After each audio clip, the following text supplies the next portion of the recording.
It's not the bruises on the body that hurt, it's the wounds of the heart and scars on the mind. Good evening to one and all who are present here.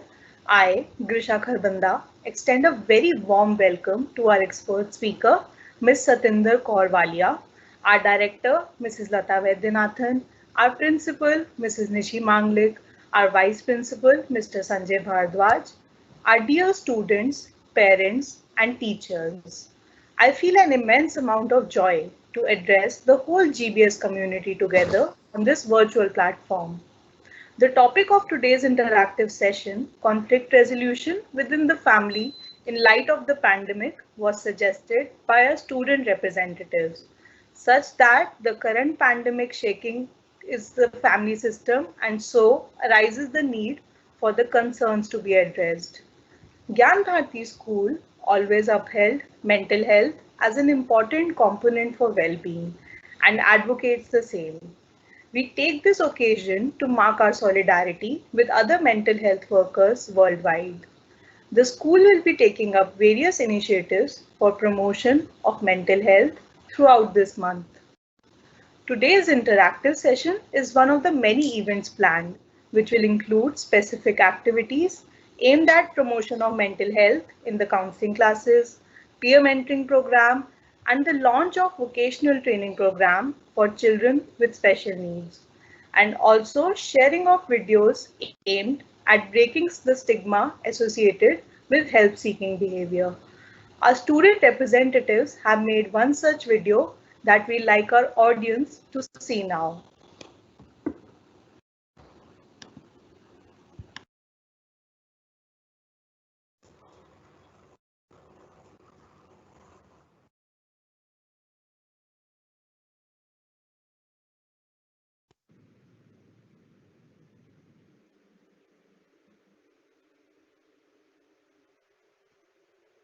Hello everyone, this is a message to you by the mental health team of Gyan Bharati School.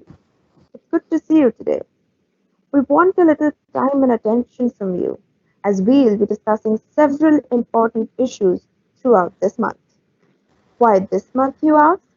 Because October is celebrated as the Mental Health Month worldwide. Every October, thousands of supporters come to celebrate this annual awareness program to bring attention to mental illness and the factors which influence and affect an individual's mental health worldwide. The theme chosen for this year is Mental Health for All Greater Investment, Greater Access, Everyone, Everywhere. Despite a growth in mental health awareness, the investment and attention given to it has been stagnant across the globe. This theme hence aims at increasing growth in mental health investment in particular. It will facilitate the need of treating mental health as an investment and not an expense. Mental health should be prioritized by each individual to avert a further catastrophe. What is mental health? Just like physical health, the well being, both physiologically and psychologically, is known as mental health. Not only the absence of disease, but overall homeostasis and a state of peace in mind, body, and soul is considered to be well being. According to the World Health Organization, mental health is a state of well being in which an individual realizes his or her own abilities, can cope with the normal stresses of life, can work productively, and is able to make a contribution to their community. Why is working on mental health important? It holds importance because of the effect it has on how we think, feel, and act. It also helps determine how we handle stress, relate to others, and make healthy choices. Mental health is important at every stage of life, from childhood and adolescence through adulthood. Thus, working on mental wellness becomes necessary for everyone. Mental health crisis because of COVID-19. The COVID-19 pandemic is highlighting the need to urgently increase investment in services for mental health, as the impact of the pandemic on people's mental health has already been extremely concerning. Factors like social isolation, fear of communication of diseases, loss of family members, and the distress caused by loss of income and employment have majorly played a role in the same. What is therapy?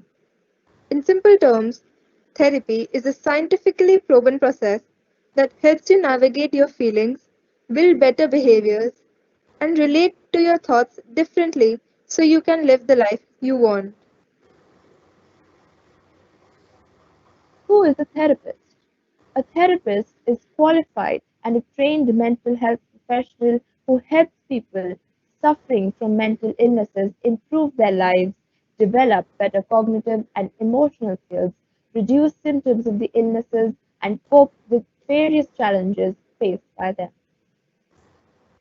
Several aspects regarding various mental health disorders, along with topics like mental well being and self love, will be discussed throughout this month.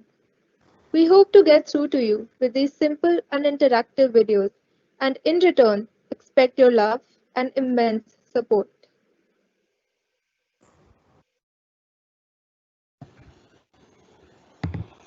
On this day, it has never been more important than now to recognize that mental health is an essential component of one's overall health and well being.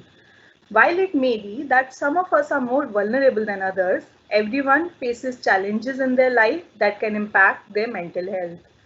The audience is requested to please post their questions related to this theme in the Q&A box so that they can be answered by Ms. Satinder Walia, our expert resource person, after her presentation is over. Without any further delay, I would now like to invite our principal, Nishi ma'am, to please introduce our speaker for today. Over to you, Nishi ma'am.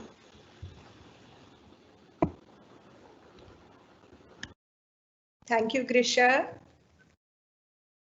Good evening, dear children, parents, and teachers.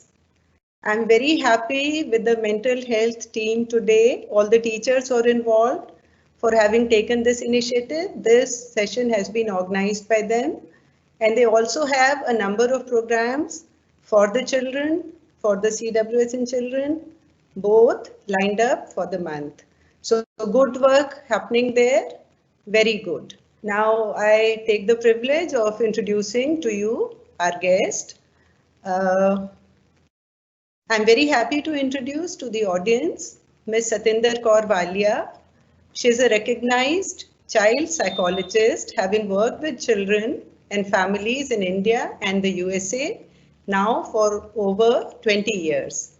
She has a master's degree in psychology from the University of Central Oklahoma, USA, with specialization in assessment, consultation, behavioral therapy, and developmental disabilities.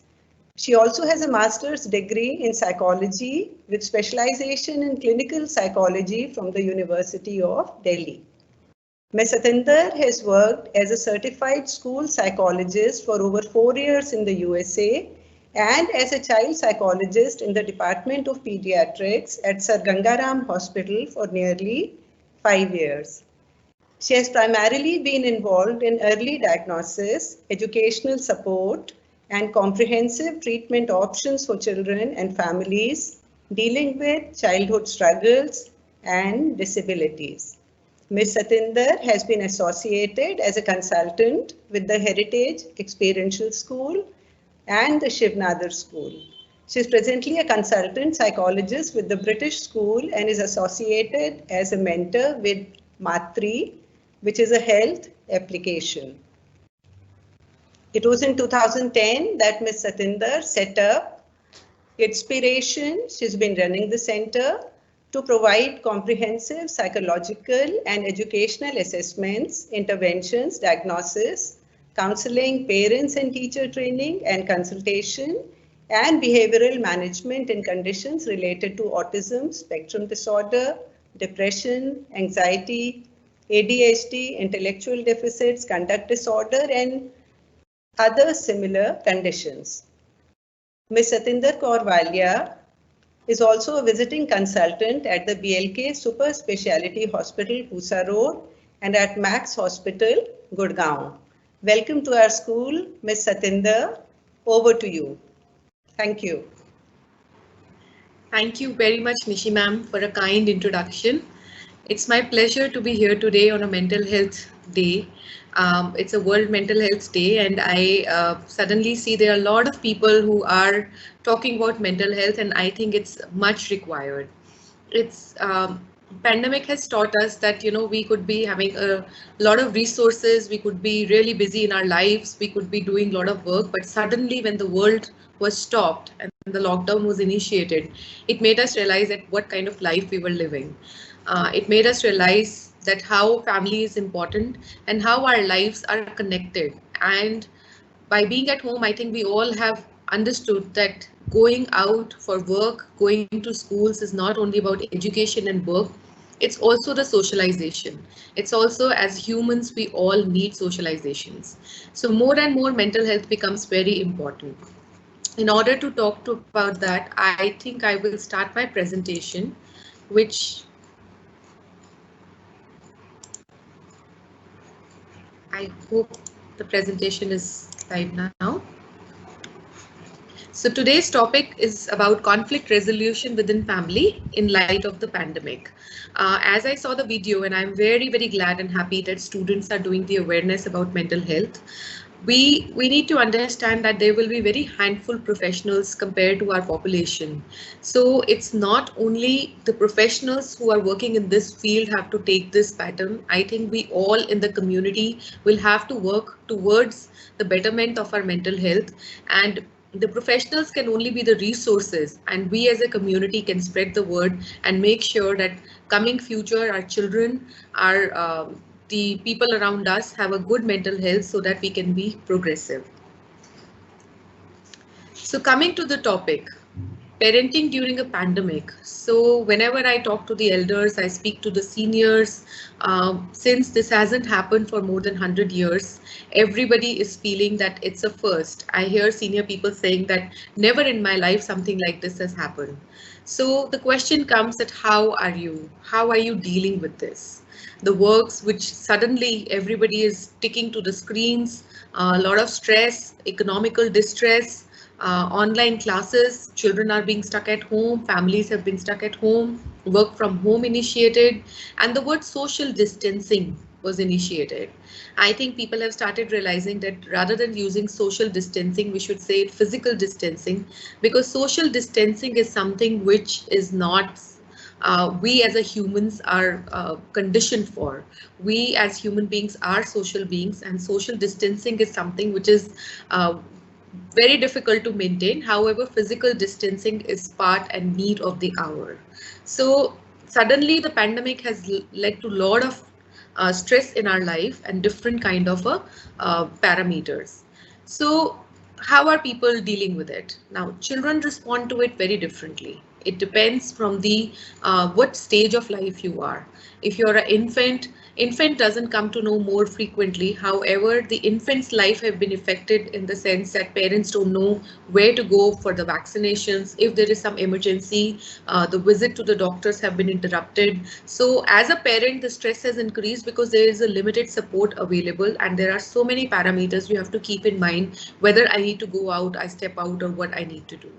When it comes to the preschoolers and the school going kids are very, very confused, because all this while before March, we were so worried about that we are not letting our children sit in front of the screens. We need to take them out. We need to make them play. They need to go on swings. But suddenly the world has stopped and we've started making them sit in front of the screen, and parents are working hard, teachers are working hard to make sure that children are able to continue learning via this medium, which was so we were so against it for the time being.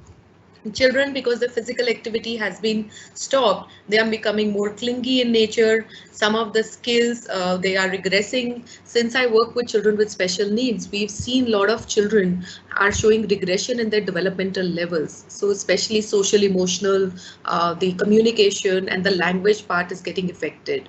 Most likely because of the lot of stressors among us and less of socialization, because children usually by the age of 3 to 5 go out, meet with other children and learn and develop their language and social emotional skills. On the other hand, the adolescent and young adults for whom the socialization is the primary part of their life. As it is said that adolescents like to be with their friends and suddenly the world has stopped. I come across children complaining that I just cannot sit at home anymore. I need to go out. I need to meet my friends. We don't care about anything now. And there are aggressive behaviors being manifested. Parents are calling, we don't know how to manage this.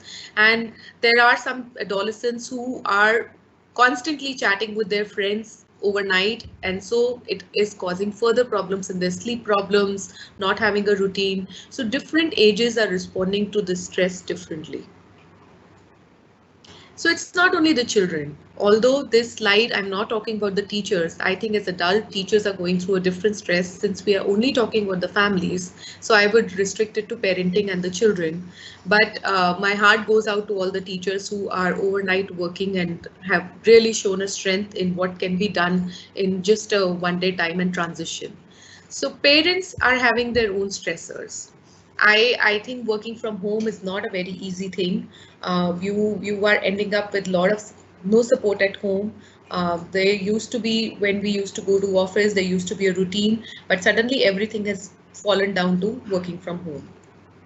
The other stressor, both as a professional and as a parent, I feel teaching your child at home is not very easy. Children are out of routine, and no matter what I say, let's sit, follow this, do this homework, the school is not only for going and doing the learning aspects. The school is there to work as a team, to work as a group, to interact with children, to work as a group activity. So teaching your child at home, I think, has also led to a lot of stress to the parents. I get calls from parents saying that, ma'am, I really think my child is having problem. I've started hearing from parents who are saying my child has ADHD. I think there are learning problems. And when I dwell into the history, it doesn't seem like the child has any problem. It's just that they are not very interested through this medium of learning. So during this time, I don't think so we need to label our kids. All we need to do as a community is support each other. And definitely emotions of social isolation. There are a lot of motivational speakers. There are a lot of people who are talking about that if working from home was so successful, then we wouldn't have gone that route. I think balance of not going to the office when it's not required. However, going to office also leads to interaction with your colleagues. You talk about, it also gives you a break from the home setting. So having a very monotonous life is also kind of, and work stress, not getting paid fully, emotional problems, the home setting, restricting the home setting is leading to a lot of stress. So as I've already mentioned some of the challenges, but we also need to understand that what our family is going through. It is one family, what their challenges could be cannot be compared to the other family. I do read a lot on the social media. People are kind of being judgmental to others. I think these are the times when all we need to do is we need to support each other. The challenges from home comes because the routine and structure is gone. From simple thing, from getting up in the morning to follow the chores and finish your work and start. It's like I heard people from the IT, they are saying we are working more hours than what we used to do. I think same stands for the teachers, same stands for many professions where you used to go to work, you finish that, and then there used to be routine. I, as a professional, when people are telling me fix us for a week, I just can't do that because I have an appointment and then I suddenly get a call, ma'am, somebody has been diagnosed with fever or have a COVID, so this is postponed. I have to make sure that I don't know, I cannot make an arrangement for 15 days because what if I get sick? So routine and structures are totally out of the thing. Economic stresses are real. there are people who are struggling with meeting their two hands. People are losing jobs. I work across in the community where I'm seeing a lot of businesses getting closed. So economic stresses are real, and that definitely has a lot of mental health impact. Unfortunately, mental health professionals, the work is immense, but we also have to understand the reason why the mental health issues are also increasing is part of the economical stressors. And we don't have public infrastructure where these people can get support. We are still struggling with the health infrastructure, so finding a mental health infrastructure is something which in the long run we should be looking at. Working from home, as I said, is automatically it's a very, very stressful thing. The other thing which I find that parents, when we get angry, how do we deal with it? Because our children have got exposed to a lot of our emotional things, which they were not watching the earlier. You could deal with your thing, you could finish your work and come home. But unfortunately, being with the family is seeing each other's lot of emotions which may not be visible earlier. Learning at home, online classes, it's a stressor for both children and for the parents, and the harmony in the family is kind of getting affected. These are some of the stressors which I have listed. I get calls from parents. I am seeing children, I'm talking to them, and Nishi ma'am also in the beginning was telling that how children are having different kind of simple thing like talking to others. I think when you go, you have a routine, you're able to speak to your teachers, you're able to speak to your peers, you're able to find out friends, or there was a way, even if you don't talk to others, you were in a group setting which was very, very calming. It has a calming effect. So suddenly everything has stopped and children have been at home from last 6 months now, and it is playing on them. So I have come across children whose sleeping patterns are totally disturbed. Some are sleeping very late. Excessive use of screen, not only for studies, but for the social media, gaming, that has increased. Children are landing up with nightmares, a lot of anxiety attacks, somatic complaints. Recently, I have a couple of kids who were admitted in hospital, have gone through all the tests, but they were having severe stomach ache. Somebody was having a seizure-like activity, but it all came down with stress. Some of them even having a post-traumatic stress disorder of being bullied in the school. If the studies have been interrupted for 3 or 4 months, now going back and finishing the homework has become a major task. So they are having panic attacks, they are having a lot of stress and anxiety. The kids have become very fearful sometimes of being left alone. Sometimes corona itself, like this fear of unknown, uncertainty, it is really playing on the mental health of children. Children have become more clinging and depending, and because parents are themselves stressful, so a vicious circle continues to happen. There are also kids now who are interested in other activities that has started diminishing, and they are becoming more and more in a shell. They don't want to talk to others, they're becoming sad, and many depressive and anxiety features are being observed. So what can we do in these circumstances? I think corona is going to stay. We cannot change that. The circumstances, we maybe have to find something, some support system within ourselves so that we can cope with it. So few things as a parent, which is very, very highly recommended, is listen to your kids. Nishi ma'am just gave me an example where all she did was just heard from a child. I think it's very important.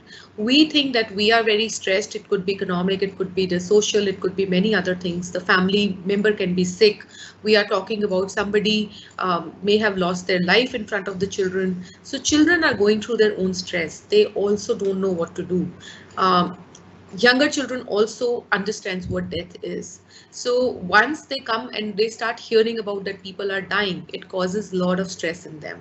So speaking to your children, listening to what their fears are, asking them questions will really help them. We need to comfort them.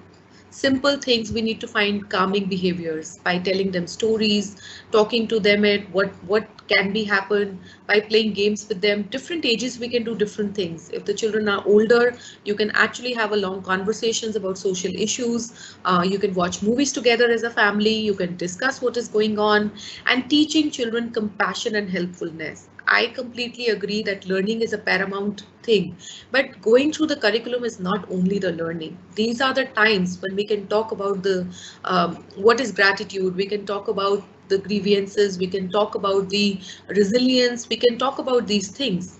We all need to be having some kind of gratitude towards life. I think if anything, take home message we have to take from this pandemic is that how lucky we are that we are alive and we are staying together as a family.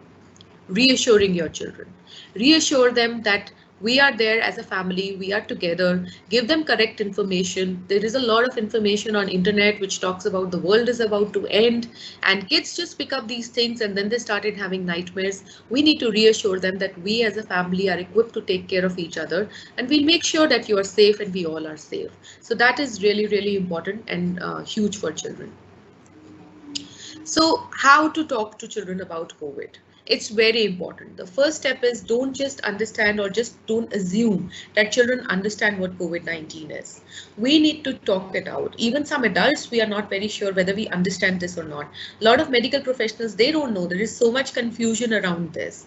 So it's very important to sit with your children, help them reflect about it. Be open about it, talk about this, be honest, and show the supportive behavior towards them. We need to give them the situation and the strategies where we can tell them that how we deal with our emotions.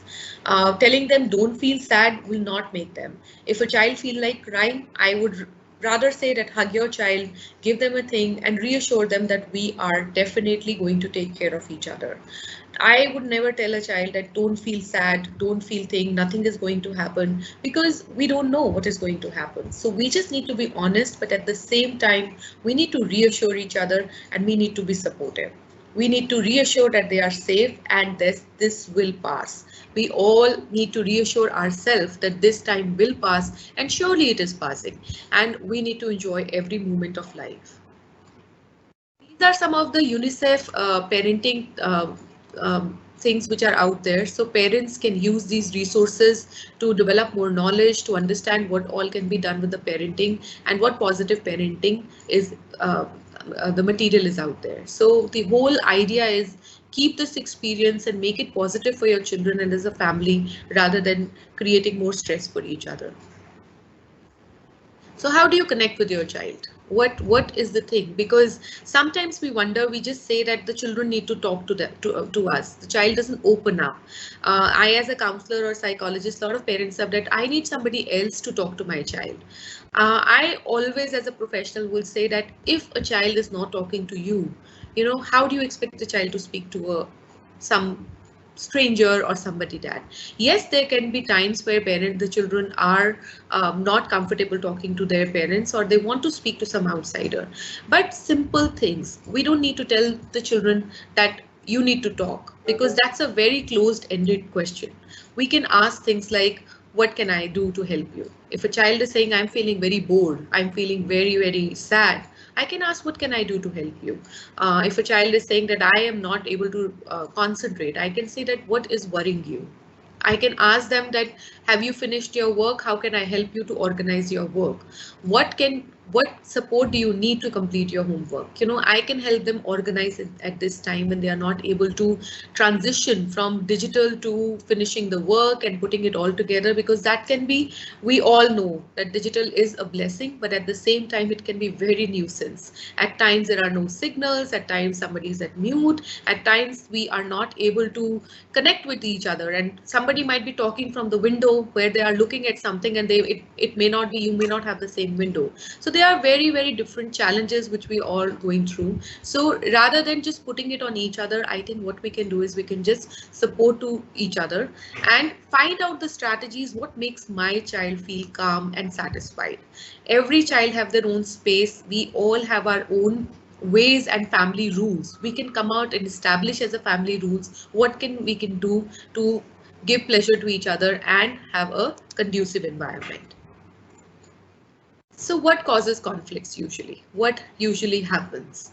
A child is not able to compliant. You said do this and the child is not demonstrating the same compliant behavior, and the parent will react to the situation. The child will escalate. You might get into arguments.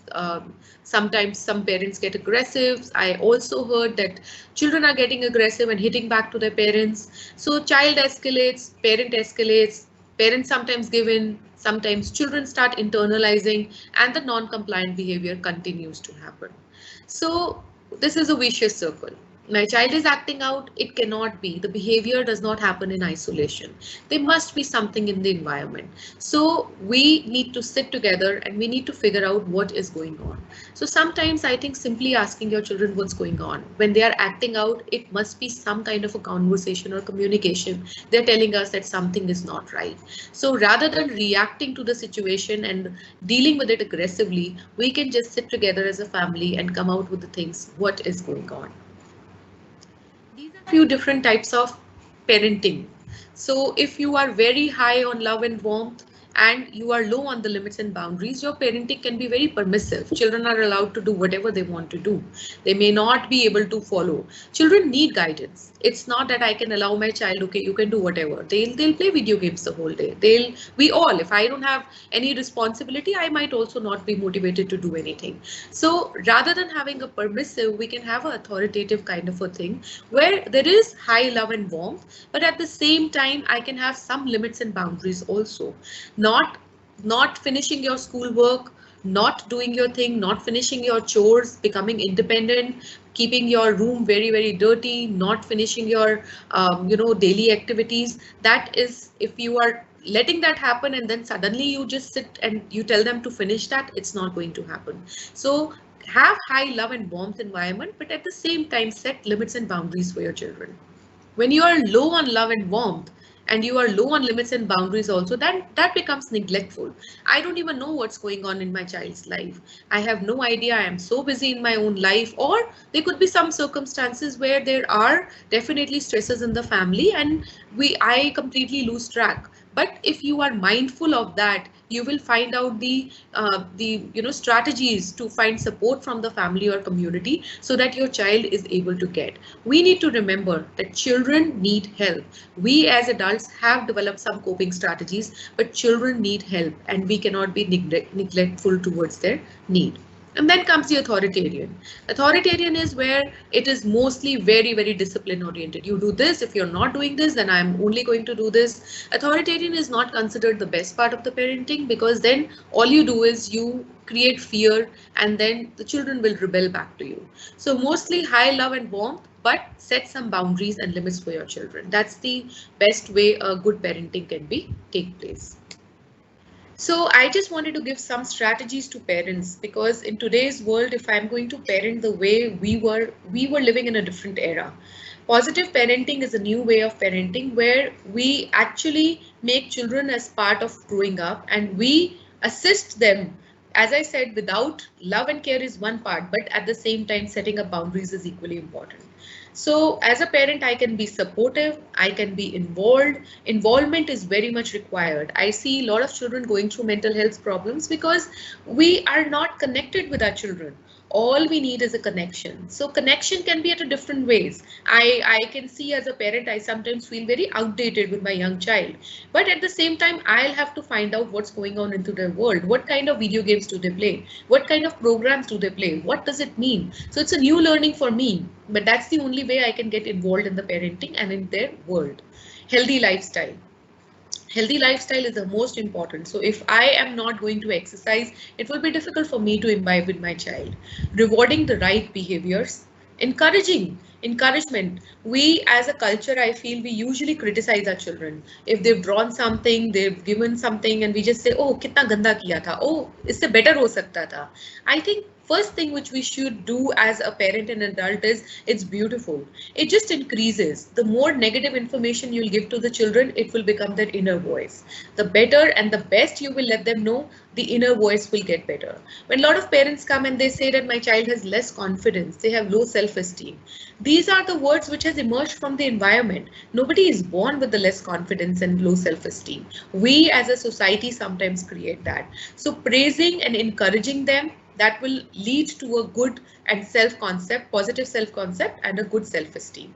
Listen to your children. If you are seeing that your child is getting in a shell, your child is crying, the child is not opening up, the child is hiding most of the time, the child is not even coming in front of you, please, this is the time, these are the red flags which you should be very much aware of and get and enter their world. Explain them what is a right behavior and what is not a right behavior. Lot of times the bullying is rapidly happening, and we are simple things like cyberbullying is on such a rise, and all our adolescent kids, or even as younger at that, they are judging each other, and we need to talk. We cannot in today's world say that I'm going to take away the smartphone, I'm going to take away the screen. That may not happen, because in the future this is something which we all are living with. So I think teaching them the right screen time and what are the social behaviors which they need to remember. I need to teach my child that anything that goes on internet stays there. Nothing gets deleted. It just gets archived. I think it is something as adults we need to know. We need to teach our children that anything that goes on internet stays there. So these are few things which we need to be very much aware about and teach our children.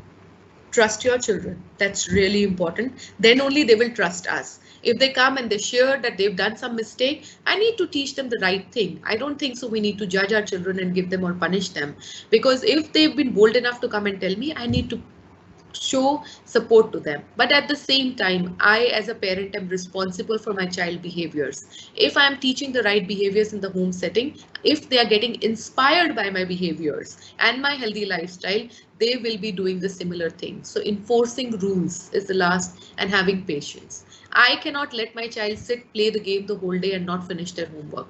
I cannot just sit and just have them a life without any gratitude. I need to teach them what gratitude is. We all need to have thankful to what we have and not become in sometimes in the casual language brat, or become which is privileged kids, or entitled. We need to teach them the right values.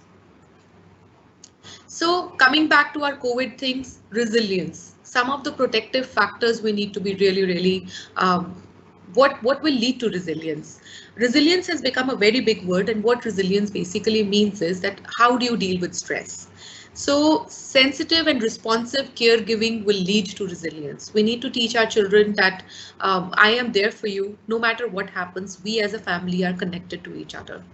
Meeting their basic needs will help them, but at the same time, this behavior needs to get extended towards the community. If somebody in my community needs help right now, family is sick, we need to support each other. We need to teach our children that asking for help is equally important.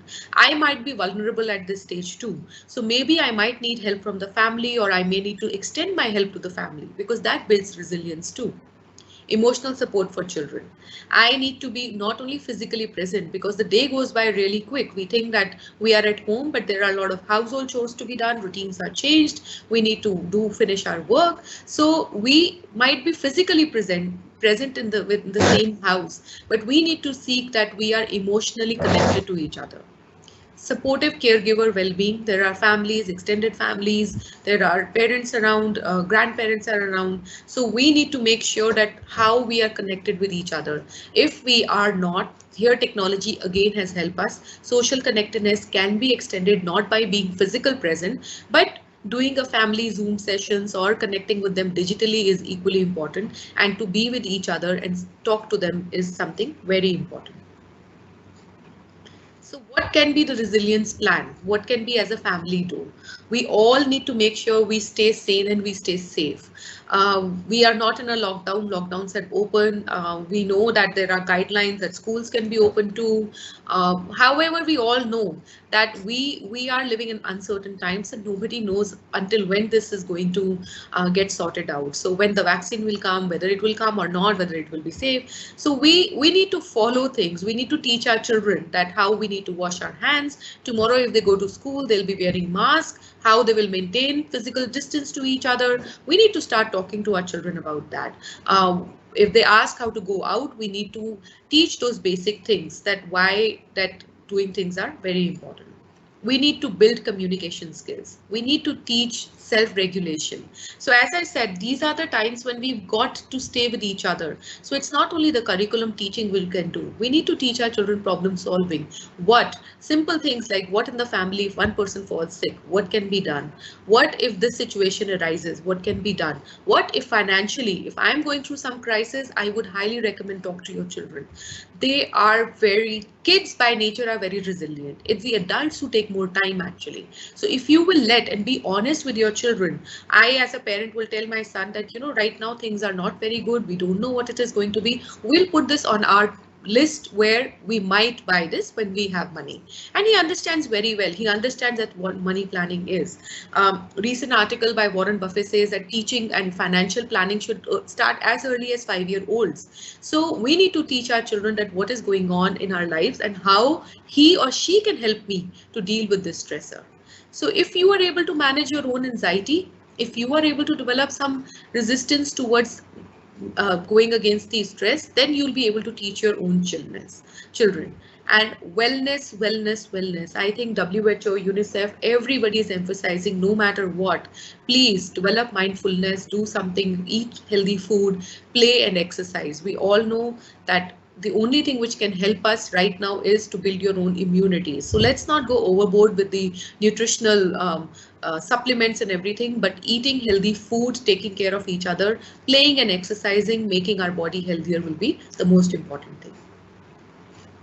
So parents, in order to help children, you need to help yourself. You need to first take care of yourself. Some of the things I've already talked about: acknowledge your own emotions, set boundaries for yourself. If you're getting overwhelmed, you can take a break. You can tell your children that I right now need a break, and you know, I'll come back to it. If you're getting very angry or getting very stressed out, if you have demonstrated some behaviors which were totally stressful for your child, you can come back and talk to them. You can take a break and then let them know that this is what is going on in my life, and this I need some time to deal with it, but we'll be fine. Reassure them at the same time.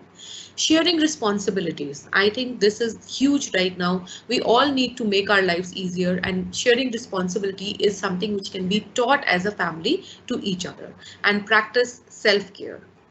So these are the few things which I would just emphasize on.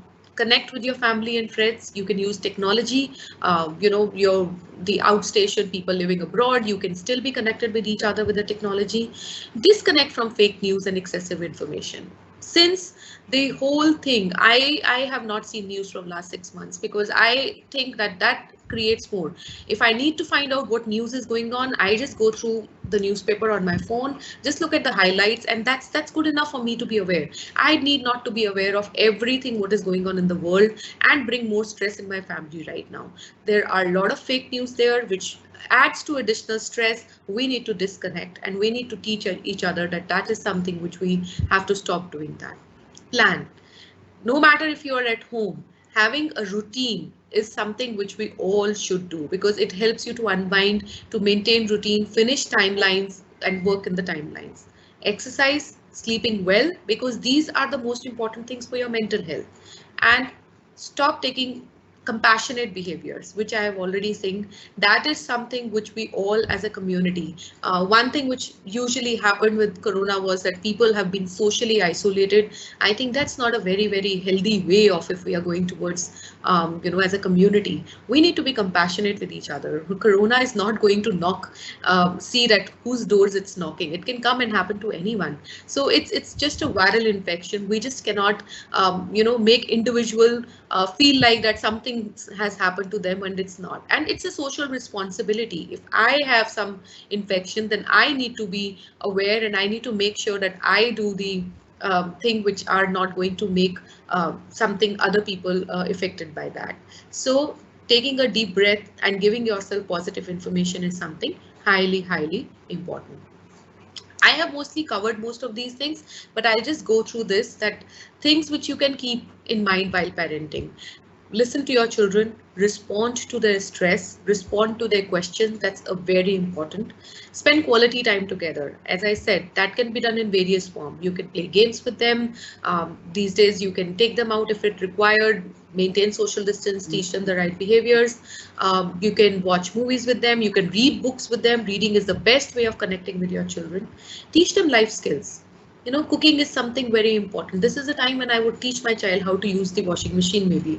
This is a time where they can learn a lot of skills which are required for them. It's not required that they would, everything can be done. These are life skills. Tomorrow, when they go to college, they would need these skills. Ask for help yourself. If you are feeling that you are under pressure, you are going through some stress, ask for help, because asking for help is a sign of strength. And if you will do that, your child will imitate the same behavior. Model good behavior, provide simple and clear information. Avoid, I don't want to come and tell everything to my child that, there are so many cases happening. Flana has died, and this, I would filter some of the information and keep it to myself. Reassure and explain them that we are secure and we will be safe with each other. By maintaining social self-regulation behaviors, we cannot indulge in only uh, behaviors which are meant for self-soothing and pleasure. Try to coach emotions instead of dismissing them. This is very important. Coaching emotions. I don't want the children not to feel scared. I don't want child not to feel sad. I don't want to tell them not to feel angry. These are natural emotions. So rather than saying that don't do this, I would say teach them the right behaviors. It looks like you're very angry, but what can we do about it? What is making you so angry? Looks like you're sad. Did something happen? Can I help you in that? These are some open-ended, and telling them that I am there to support you and not dismissing them. अरे तेरे को तो ऐसे रोना आ जाता है. अरे तुम तो इतने sensitive हो, लड़के हो के रोते हो. I think these are the things which leads to dismissing their emotions. And choose non-reactivity. Non-reactivity in the sense that if my child is reacting at the moment and is getting very angry, I as an adult can manage my behavior and not get into that tantrum, and then wait for the right time and then maybe teach. While you're angry and you're in a tantrum phase, children don't listen. When you are angry, that's not the right time to talk about things. Practice mindfulness. You people can do as a family. There are people who are doing that, showing being generous and affectionate. Notice what is going well instead of what went wrong. Again, appreciating your child, letting them know what they did was very good, rather than only focusing on what they did was wrong. Play, interact as a family, and most importantly, resort less to screen time. I know people are series after series finishing on Netflix and things. It's a choice, because some people may have more time, but I am not in a competition, because sometimes my friends say that, have you seen those screens? I don't get time to watch TV because I have a child with whom at night I spend and I read. I know the time will come when I will have a time by myself. So when you have children around, I think resorting to screen and not spending quality time with them, I would highly recommend that this is the time when we should stay with our children, and having consistent routines are most important. So if I just have to put together whatever I have said, and take home message has to be given, please follow routines. It's very important. Sleeping at a right time, doing physical exercise, it's very important. Limit news. It's not required. We don't need to watch everything. Unfortunately, smartphones have given us a lot of information around the world, which can be used for best interest of ours, but we don't need to see everything what is happening in the world if it is taking away so much time of mine and I'm not able to finish and accomplish what I'm supposed to do. And playing with your children is one of the things as a parent should be indulging in. Exercising, maintaining, regulating your body and immunity. Make plans. I think plans of fun, future. I see a lot of families have started traveling, but at the same time, please be responsible. Be responsible for your family, be responsible as a community and towards the country. And creative. I think a lot of time can be done right now where parents are already doing that. Somebody are baking together, they are indulging in messy play. You can do building together, you can take up small projects, and you can work together and be creative. So lastly, what I need to say is that children learn through play. So playing with them right now, doing activities together is something which will go a long way. Teaching them social distancing and hygiene, I would say physical distancing. Once they will start going out, what they need to do, they need to be very mindful, not to touch the surfaces, wash their hands frequently. These are the things which I need to start teaching them from the beginning. Although I think kids are doing very well, they are very well aware. We need to wash our hands, we need to do this, we'll be wearing masks when we will go to school. The last and most important thing which I need to let parents know is that keeping children safe online. There is a lot of information which, if you think that spyware or if you put some security on the devices and children are still not exposed, I think sometimes there are a lot of stuff which we don't have control over. You may not as a parent come to know what children are viewing through and what they are going through. So please make sure that you are aware of what your children are. I have come across children watching a lot of pornography, getting addicted to it, and getting stuck as young as 12 to 14 years old. So please be mindful and teach children safe online behaviors. That's a very important aspect. Family budgeting. If there is a financial stress, I think I need to talk to my thing. And financial budgeting is not putting stress on your children. As a family, we all are together and we need to plan things together. Family harmony at home can be all put together. We can prioritize what we need to do and what we can avoid at this time. And if you're feeling stressed or angry, please take a break. If you as a parent will take care of yourself, then only you will be able to help your children. That's the most important aspect. Lastly, I would only say that COVID-19 crisis isn't going to stay forever. We just have to get through it now, one day at a time. The world is just temporarily closed. I think we will all bounce back because that's what humanity does. Thank you very much. That was my presentation, and I'll be more than happy to take the questions now. That was such an insightful session, Satinder ma'am. We do have some questions ready that I have clubbed and we'll take them in order. So one of the most common questions that we have got in our Q&A box is how to stop the child or how to push the child to study. Because during the online classes, children are not attentive, they are not motivated, they don't want to sit for a long span of time and be there. So how can parents push their child or motivate their child to study? There is no easy answers to this, and I hear this question very frequently, and I'm very sorry, Nishi ma'am, Lata ma'am, that I'm speaking in front of the educationist, and I know how much hard work teachers are putting in, but I am answering this more as a professional and more as a parent.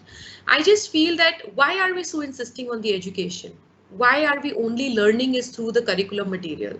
I think what we can do is that if my child is not responding and not doing, it's not easy. If you have to sit for webinars for 2 to 3 hours, you may also not able to take as much as you would do going and doing learning on the hands-on experiences. So I think what we need to understand is that please understand your child's world also. They are also bored.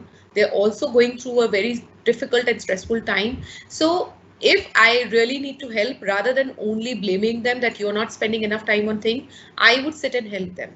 It depends from child to child. Some children are very, very self-motivated. They are able to finish their work, but there are some children who need help. So this transition going to digital hasn't been very, very positive on everybody. So I think every child is different. Maybe my child would want to go in the school and learn more. And also I find that when you're in a classroom, teachers are able to view you.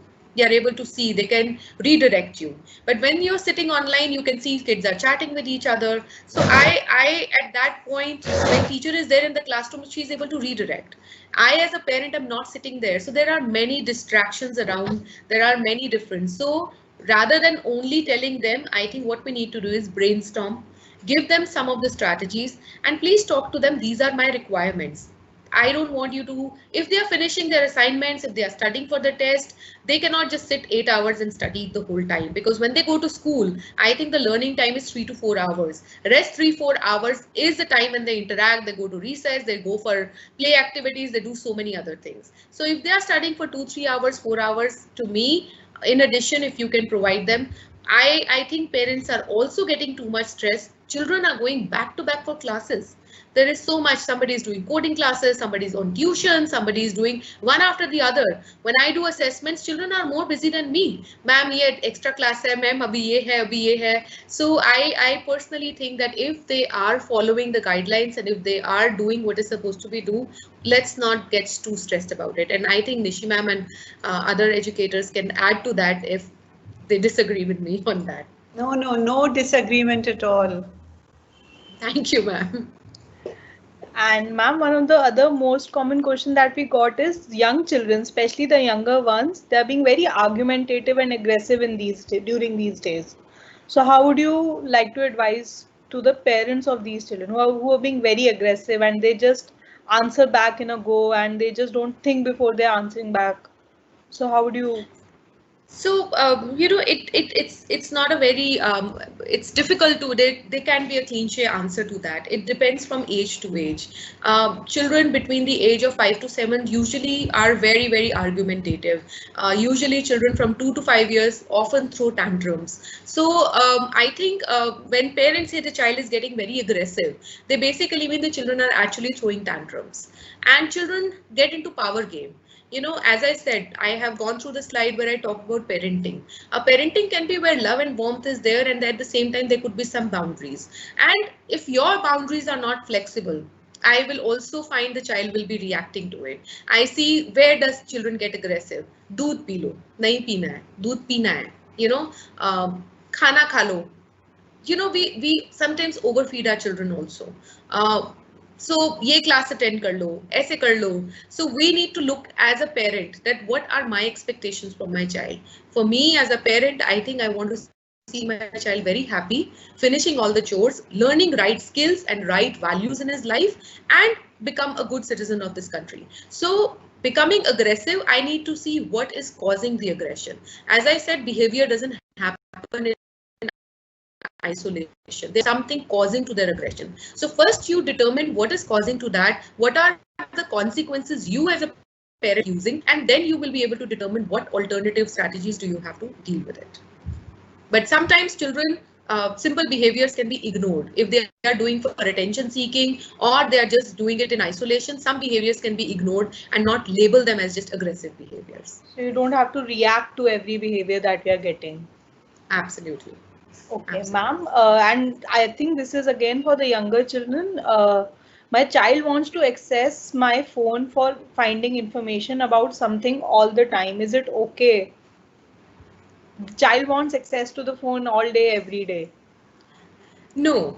And so how there are that limit? So there are guidelines for screen time. I would say that right now all our guidelines are going haywire, but there are screen time guidelines. 2 hours for ages above 5 to 12 are something recommended, and high school children can spend little more because they have to use the phone for their education purposes as well.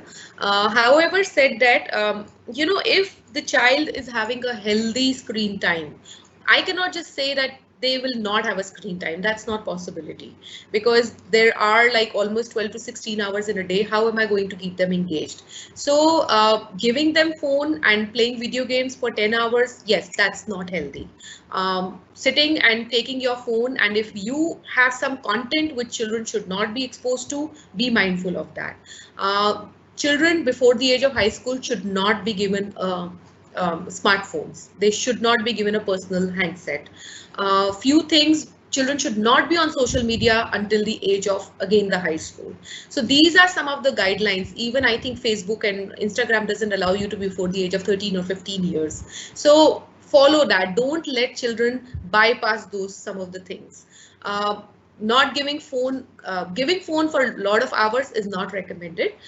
You need to find out the way how you can make your children busy. I cannot tell them that go do something. I think having some kind of a schedule, this can be a time for you to read, this can be a time, a learning experience, this is the time you can do artwork. Either it could be art class, or this could be a time when you can watch a movie. Watching a good Disney movie and reading a book along with that can be a very good way to increase the vocabulary and increase your oral expression. So have a rough plan for a day and give them a something in return, that okay, the screen time is not allowed at this time, but what activities they can indulge in. So rather than telling them jao khelo is a very open-ended, kya khelo, because children will say ki maine to sab khel liya. So having a structured activity for them, this is the time when you can do some music, this is the time when you can do this, is something which is very recommended. Thank you, ma'am. And there was this one more question. During the times when we are idle, we are sitting idle these days, a lot of negative emotions or negative thoughts start coming into our mind. So how do we put a pause or a stop to that? How do you suggest we do that? Again, by keeping ourselves engaged. I think that's very, very important. And the whole idea of right now the homeschooling and learning from home was to keep ourselves engaged. So I think if we take things in a perspective so that there is no gaps in the learning, if you ask me as a parent, I'm not worried about grades right now. I am more worried that my child's learning gets continued. 1 year doesn't get affected. They don't lose 1 full year of not learning and not going to school. Right now, I can do activities where they are learning life skills. As I said, you can make them more engaged at home, make them more responsible. I think there are so many things which can be done at home. We can give them some chores which they can follow. So it's not keeping ourselves engaged. And if you're busy and you're exercising, and if still the negative thinking is coming, then there is a time when you might want to take a professional help. But if you will keep yourself engaged in something or a more meaningful thing, there will be less likelihood of getting negative thinking. And ma'am, the next question is from one of my colleagues. She says that how can we make our online sessions more happy and reach out to everyone, even the quieter ones? That I think is that's a very good question. Thank you for asking that. I sometimes find that teachers are overwhelmed of teaching curriculum at this time, and they are working very hard, and they are so stressed at how they will finish the curriculum. I think the most important is right now what children are looking for is to connect with someone. I think the reason they are attending classes is also because they feel that there is somebody out there and they are connected with each other. So some of the schools, I don't know how others are doing, some of the schools have given a lot of presentations to children where children are teaching. So I think that they can make presentations because that will make them more engaged, that will help them to talk to each other. So if teachers can make it more interactive basis and give them material which they can study, and I think that will be a huge thing to do right now rather than only teaching as a monologue and going through finishing the curriculum. Right. That's a good suggestion, ma'am. We hope to follow that, and most of us, almost all of us, are following that, I believe. Next question is one of the senior students. I'm guessing that, ma'am, my biggest problem is that my parents are always negative about my result of what I'll achieve in the future. I end up arguing with them how to help with this problem. And this type of question is quite repeated, ma'am, where elder students are having some kind of a self-doubt amongst themselves, especially during these times. So how do we address the self-doubt in adolescents? Yeah, I thank you for asking this question. This is huge to me as a person, and this is the reason why I became a school psychologist. My answer to all the students are, you all are going to do very well in life. Marks are one way, and maybe your parents actually are only able to see your performance through your marks, and that's why I don't think so they are doing it on purpose to harm your self-esteem or something. Maybe they all feel that you have a better potential, you're not giving that. But if you think that you worked hard and your scores are towards your potential, then I think you should be satisfied with that. If you think that you can work harder and get better percentage, you can. We as a human beings, we keep learning in our lives. I think life is a continued journey. So I would not get affected with bad marks, because it's not the bad marks which matters. If you motivated, if you're working hard, if you think that you're doing the best, because maybe this is not the area where you might excel. But if you being very casual, if you're not paying attention, because education end of the day is the most important thing. So I can say today that okay, tomorrow you can do whatever you can, but you need some kind of a educational background. And my suggestion to the parents will be, don't judge your children with the marks. That's really putting them in a box. Children are much more than their only marks. And again, I think happiness of your child is something which we all should be seeking at. If you think your child is not doing the best, then find out help. Find out the ways why they are not able to achieve the best they can, why they are not able to work to best of their potential. So I as a parent would rather find out the ways that my child is working best to their potential rather than blaming them and letting them have such a negative self-esteem. Okay, thank you, ma'am. And next question is that as a child, oh, just a second, ma'am. Ma'am, most children are also facing the problem that they are not able to help their parents during the times when their parents are stressed.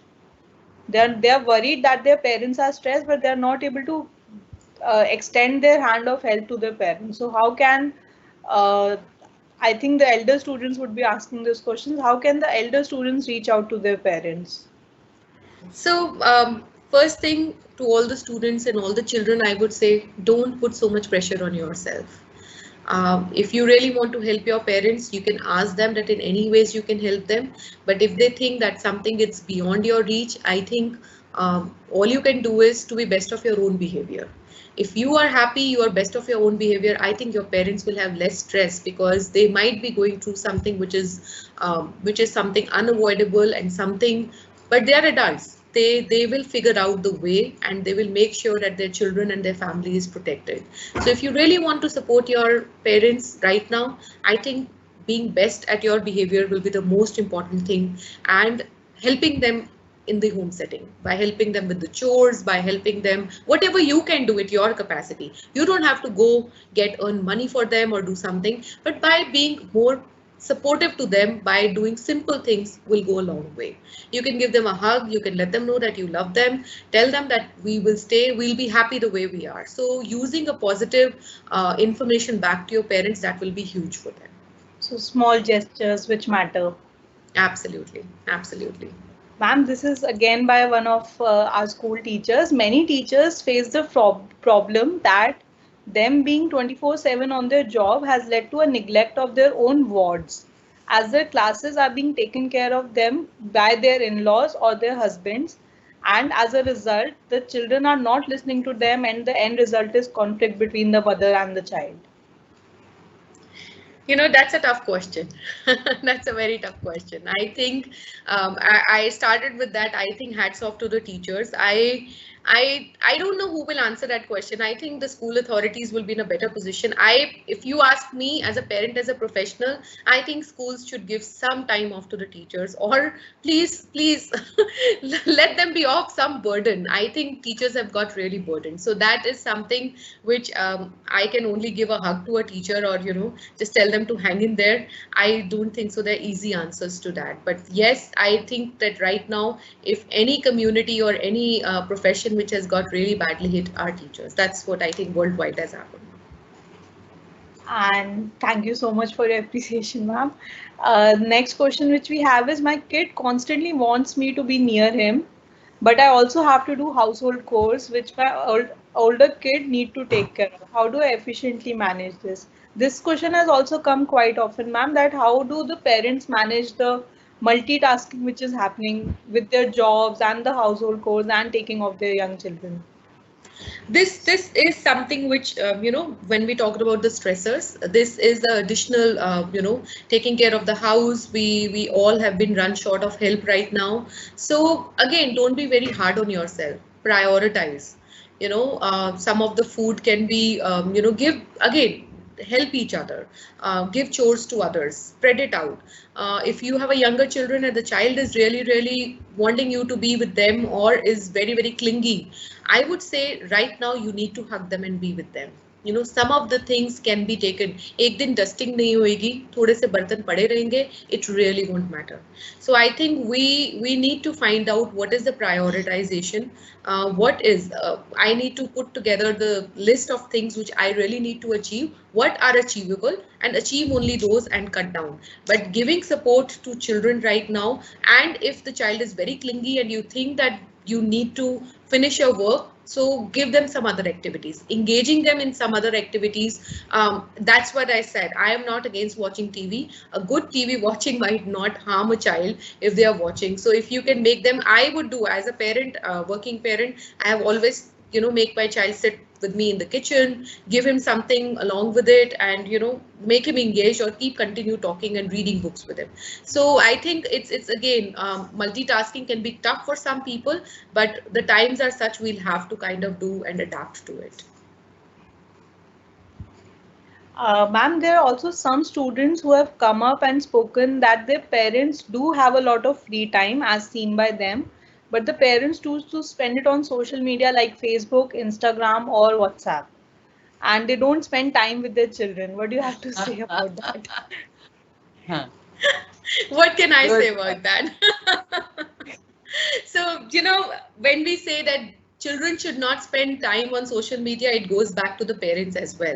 Again, parents are the one whose behavior are being modeled by the children. Children imitate their parents or the adults. So again, as I said, that as a parent right now, my primary job is to spend time with my child. And if I'm not spending this time, I'll regret for the rest of my life. So that is something which as a professional, as a person, I think spending time with your children is very important. Social media, unfortunately, has done more harm than the benefits it was intended to do. So this is something which people need to be really, really mindful. And, you know, a new documentary, Social Dilemma, I think it's a must watch for everybody to, you know, to understand that how we've been kind of, you know, we are monitored by certain people and company and how we are kind of getting towards it. So it's something, again, it's not the awareness to the children, it's the awareness for the adults, because adults, parents are also the first generation who's using the smartphone and social media. So it's not only a learning for the children, it's also for our generation to learn this. And ma'am, how do I teach my child the online or cyber rules through games or stories? Simple basic rules, not online cyber rules also, but also rules like good touch, bad touch. Because when we were in school, we used to teach them face to face while we were conducting our classes. But now at homes, how do we teach such lessons to them? How do the parents teach such lessons to them? So, Grisha, as a parent and as a profession, you know, there are many good videos on YouTube which can be easily used, or there are some educational videos out there which can be used to teach children about good touch, bad touch, about the bullying, about the cyberbullying. You know, it gives a lot of strategies. So I think social media can be used for that perspective, for the learning perspective. And teaching social emotional learning should be part of the curriculum in schools now.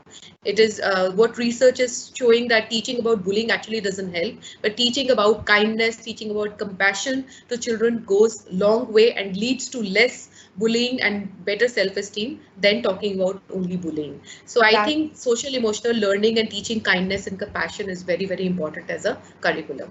That's what we are aiming to do in our classes, ma'am. And the last question, which was most often repeated by the seniors only, I'm guessing, that my parents don't respect my boundaries at home. They broke the lock of my room, they took my phone. How do we deal with those? So to all the students and children who are asking this question, my first answer to that is, you know, your family has their own rules, and parents determine the rules. So first of all, I will never say anything against your parents. They might have their own reasons for doing that. Having said that, I would always say that, you know, parents should also maintain certain discretion. Few things for the high school students, until they are adults, there are no passwords. I'm sorry. Parents will have access to your phone. Parents will view what you're viewing.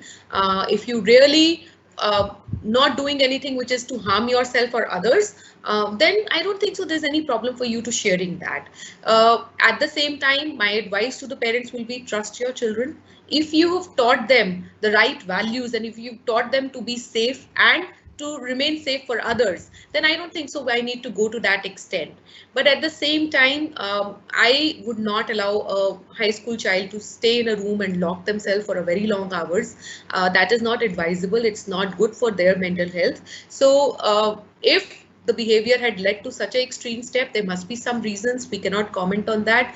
But parents should also respect children's boundary, but at the same time, children, you have to understand that parents need to know what is going in your world too, so that they can take care and be protective towards you. Okay, ma'am, we also got a few new questions about children throwing tantrums at home. They lay on the floor and they start crying when I ask them to attend online classes.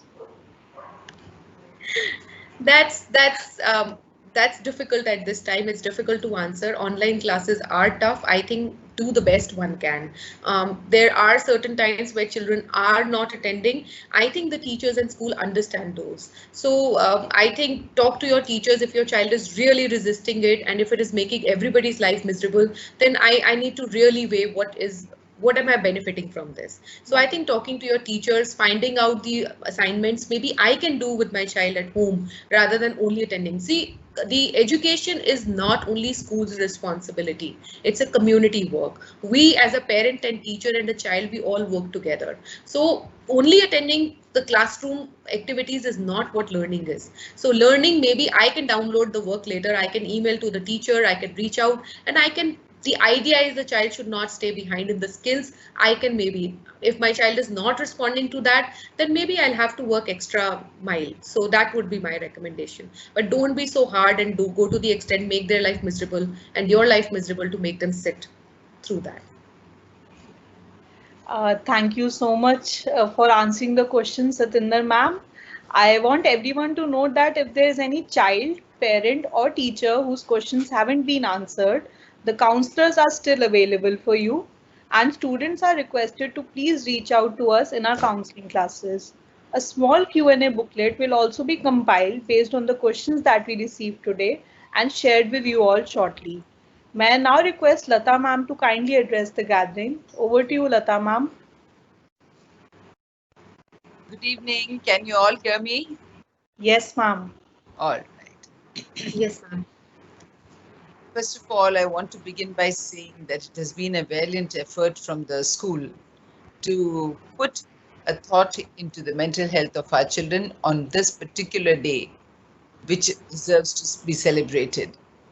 Nishi ma'am and her team, God bless, it was a great session. Coming to Ms. Satinder, I have to tell you this, that I think every aspect of what can be either said or tried or asked or explained within the framework and its limitations or its extensions, you have done a great job today. It really takes off the entire load of the teachers, the children, the parents, and I think all stakeholders at this point in time, young and old, child and adult, who's going through very unpredicted, unbelievable times, which should be called different and not difficult.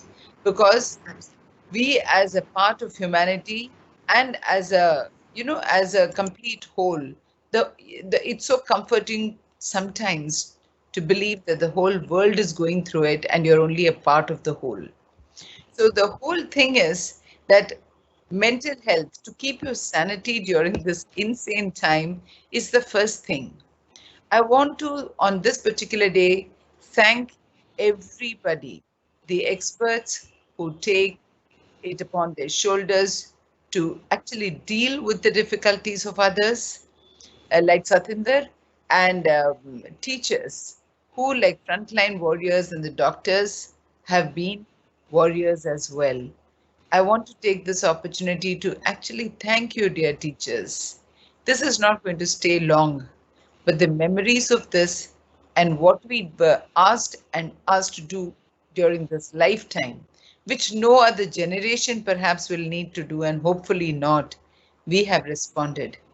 Your resilience, your tolerance, your patience, your excellence is only an expression of the very sound mental health that was provided to you by your environment, by your ecosystem, most essentially by your family, including parents, your spouses, your children, and everybody who should be really applauded to make sense and give you the space to deal with the lives of children, particularly.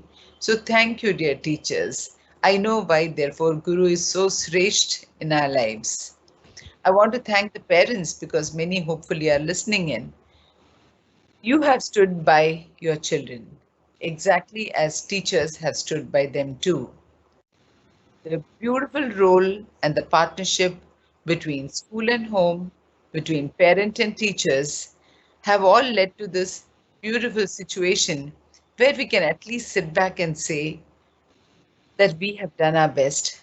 Of course, doing our best, we have met with difficulties, which people like Satinder, I think I neither need to raise a question or try even remotely answering them, because all of that has been done with such patience by Satinder and so beautifully exemplified.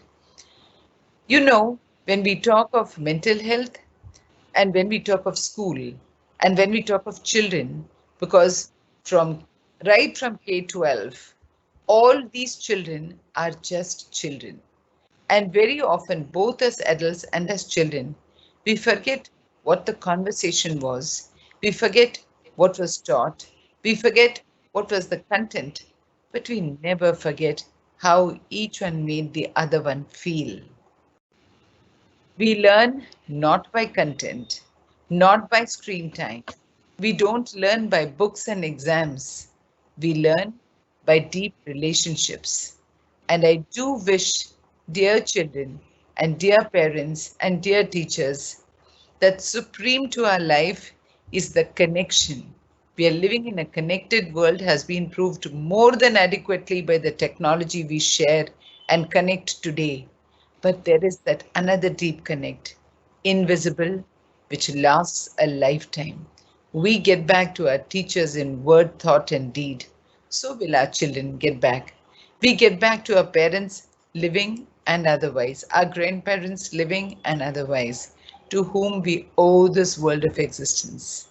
God bless. I know mental health is a subject in which our happiness, in which our good health, everything is so critical and important, and we can go on forever, not because we have so much to say, but because we genuinely care compassionately and love each one of you so dearly.